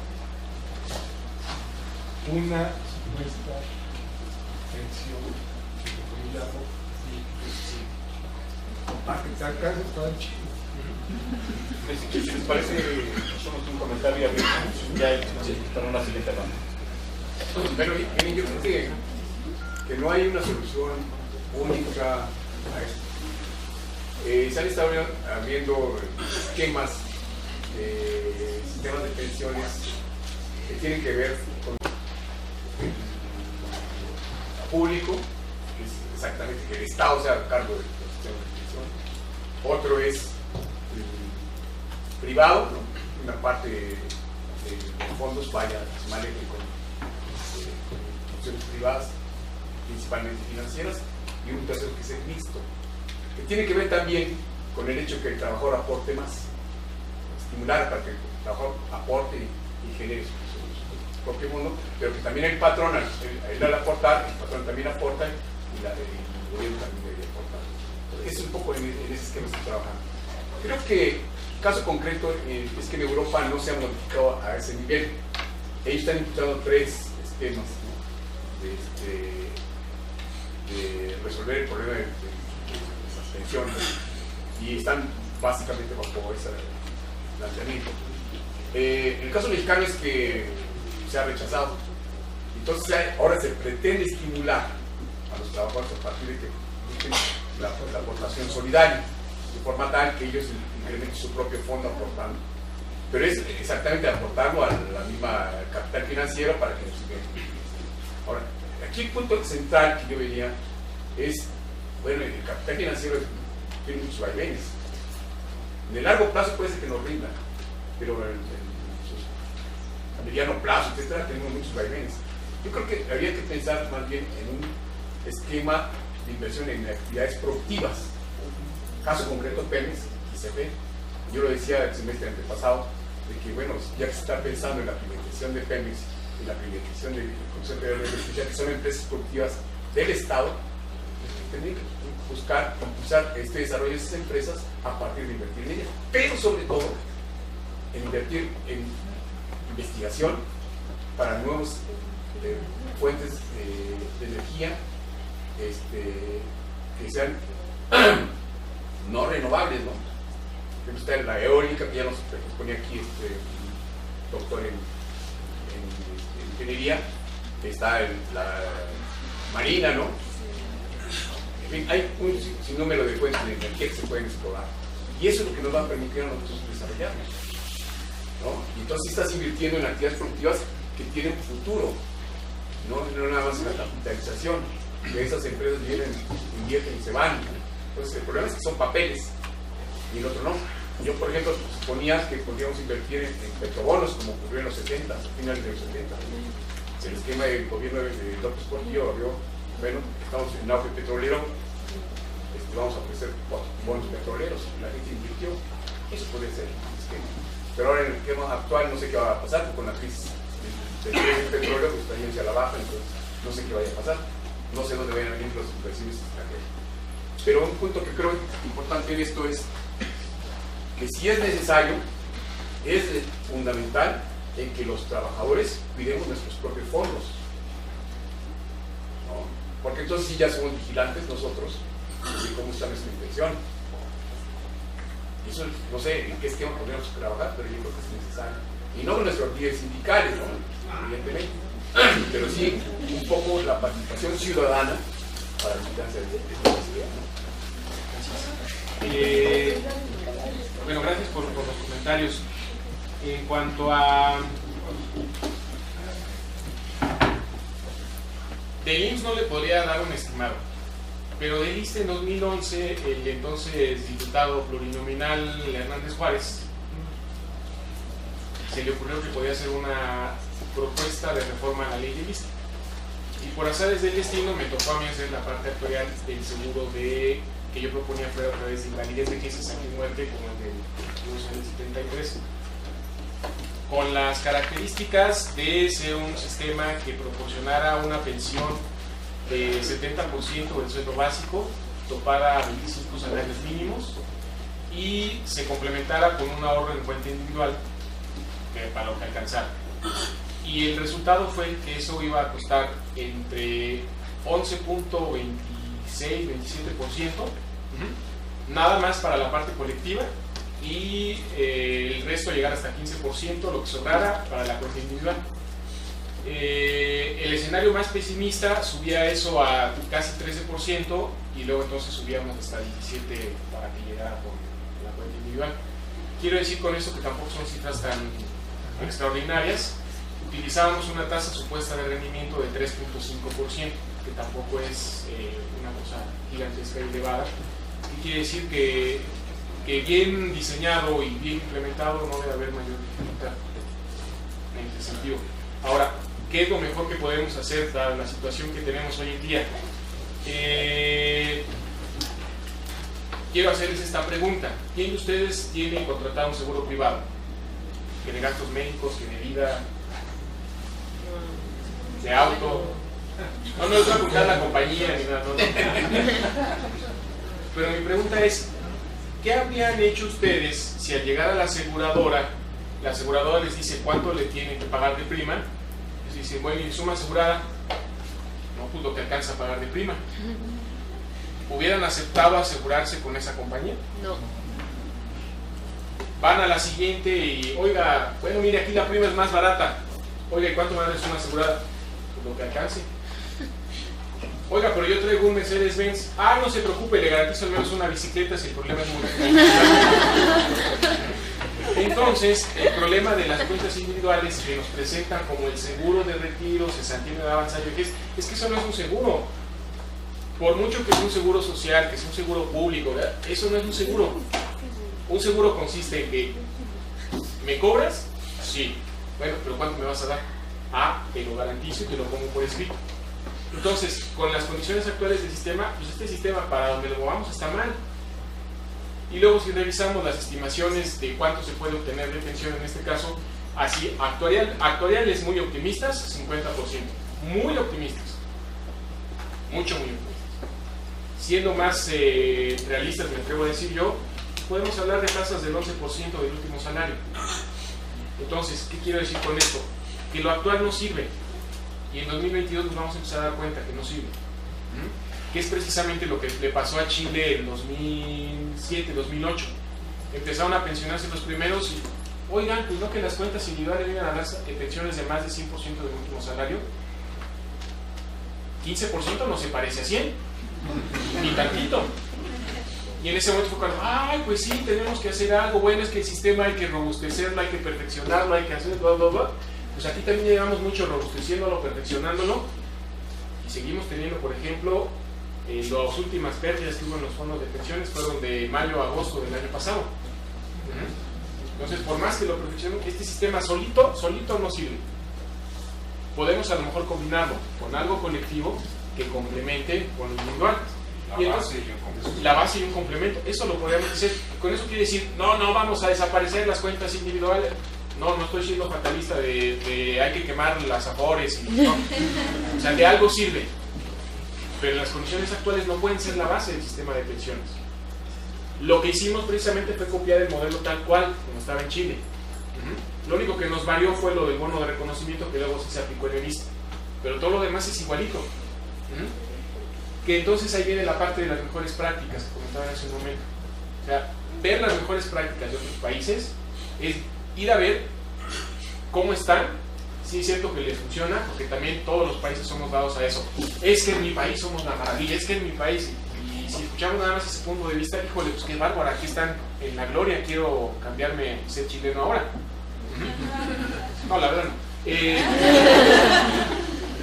Y bueno, al menos en términos de pensiones. Y entonces lo que tenemos que hacer, pues fue lo que en su momento, por ejemplo, hizo Beveridge en Inglaterra.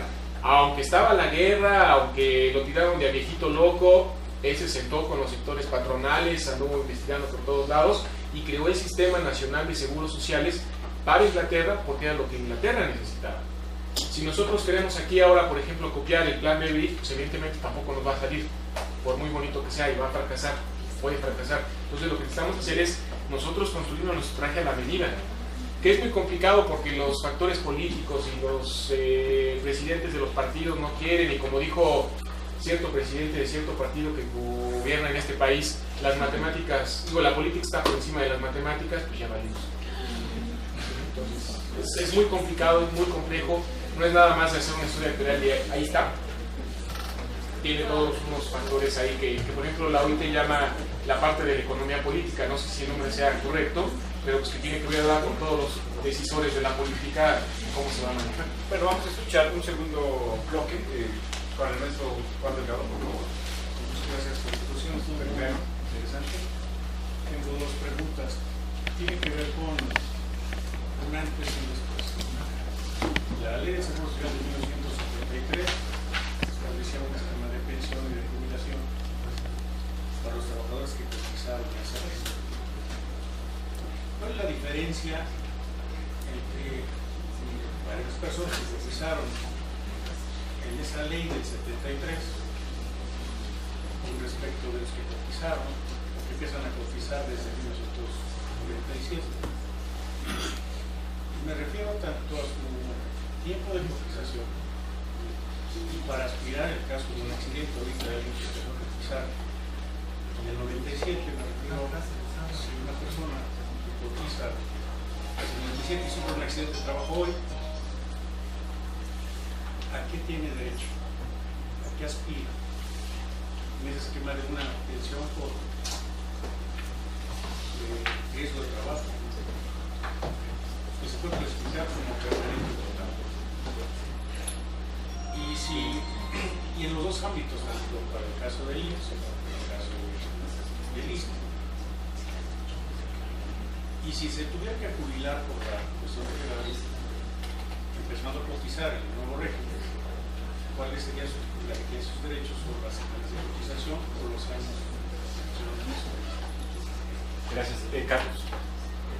Yo lo platicaba ahorita hace unos minutos, pero en cuanto a pensiones, en cuanto a todo este sistema de cómo se maneja financieramente, ¿qué país o qué sociedades es como una referencia que no puede servirnos a nosotros? Porque como bien lo decía, las condiciones socioculturales siempre cambian en un lugar a otro, pero yo recuerdo, bueno, por ejemplo, para cuando se hacía la reforma energética, se hablaba mucho, por ejemplo, no hay que hacer como lo hacen los noruegos, ¿no?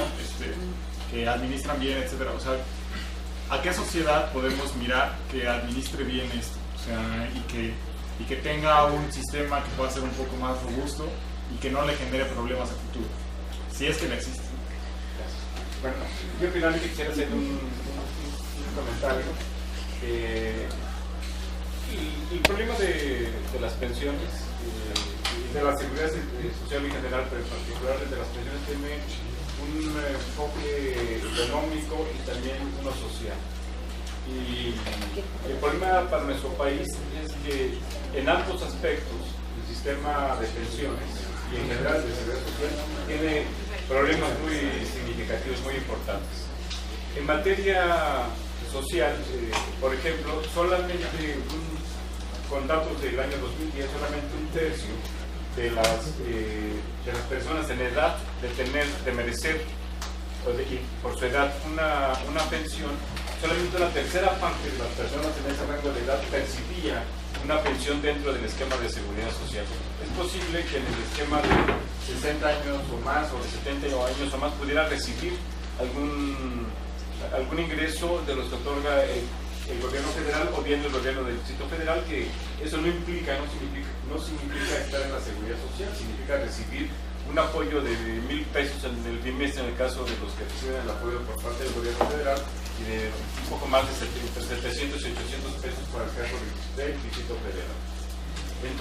Entonces desde la perspectiva social, es un sistema de pensiones que es insuficiente en la medida en que no proporciona cobertura más que a 1/3 de la población de nuestro país. Y en términos económicos, como se ha señalado, ha representado un problema creciente a lo largo de los años. Para el próximo año, para el año 2015, según está contemplado en el proyecto de presupuesto de egresos de la Federación, se van a destinar 550,000 millones de pesos. Para quienes estudian, para quienes están cursando la carrera de actuaría, pues es muy importante ver la parte micro, ver cómo se puede enfrentar este problema y cómo se puede financiar un sistema de pensiones que en este momento tiene ese problema. El próximo año se tendrán que destinar 550,000 millones de pesos para financiar las pensiones que se pagan en el país a ese tercio de la población que está en edad de recibir una pensión, que lo recibe solamente. Esto significa el 3% del Producto Interno Bruto y significa un poco más del 10% del gasto total que se va a ejercer en nuestro país. Son demasiados recursos que se están destinando para una función que solamente atiende a 1/3 de la población de nuestro país. Y esto ha crecido de una manera alarmante.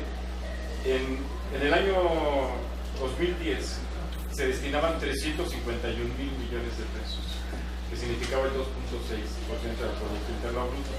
Y en 1995 se destinaban 93,000 millones de pesos, el 1% del producto. Eso significa que en términos de dinero, los fondos que se destinan a las pensiones se han multiplicado en un lapso de tiempo relativamente corto por 5 veces, y esta es una situación que no va a poder sostener, no se va a poder sostener en el país, a menos que cambie el esquema de financiamiento, y no se ve cómo se puede hacer en el corto plazo. Hay un problema adicional, que es lo que planteaba el maestro Laureano Hayashi con respecto a las AFORES. El problema de las AFORES es que hay fondos, hay recursos que están ahí que rebasan los 2 billones de pesos, pero que es difícil orientarlos a alguna función determinada, ya que estas AFORES por lo general están asociadas a bancos que pertenecen, que son filiales de instituciones financieras bancarias extranjeras. Entonces eso dificulta mucho el panorama para nuestro país, y pues llama la atención para ustedes que están estudiando actuaría de cómo resolver un problema que ya hoy es muy grave en el país, y que cada año lo es más y más. Pues prácticamente se nos ha agotado el tiempo, y yo les pediría a Carlos y a Laureano si quieren hacer un comentario breve para cerrar, porque en un momento más nos van a apagar la luz. Por favor. Bueno, mi comentario final en cuanto a buenas prácticas, si podemos llamarle así, voltemos a Canadá, a Inglaterra y a Alemania, y si nos parecen muy alejados de nuestra realidad, voltemos a Costa Rica. Aunque nos suene raro, Costa Rica es un país que tiene un sistema bastante bueno. Si gustan, ahorita checamos eso de las cotizaciones, si hay algunas diferencias. Y pues nada más para concluir, se supone que ahorita el 10% de la población es la que está envejecida, y que en el 2050 es el 25% que se espera que esté en edad de 60 y más. Entonces, para todos los que están aquí, que son muy jóvenes y que están estudiando materia de economía, lo que corresponda, si hacen cuentas, en el 2050 son ustedes los que van a tener 60 o más. Entonces, jóvenes, ustedes son el problema. Entonces, lo que nos queda es, desde hoy veamos, resolvamos el problema que nosotros generaríamos. Ya muy breve, bueno, sí que dan las gracias, que es un tema no solamente difícil ahorita, sino de largo plazo, pero que finalmente la idea es a los jóvenes incentivarlos para que comiencen a estudiar las formas en que se pudiera atender este problema, porque les va a afectar. Antes teníamos 5 hijos en familia que pueden ayudar al sostenimiento de los padres, pero en las generaciones actuales los matrimonios tienen 2 hijos, en caso 1, y entonces va a recaer esa responsabilidad en ustedes. Y aquí un problema central, lo que yo decía del desempleo, del empleo informático, que ha crecido por encima de lo que debiera ser, y estos gentes van a ser una demanda futura de sustento. Y está ahí, evidentemente, los programas solidarios con ellos, ¿no? Que no se ve cómo se va a resolver. Finalmente están dando paliativos, que no hay un esquema nacional que contribuya a dar solución a eso. Gracias. Muchas gracias.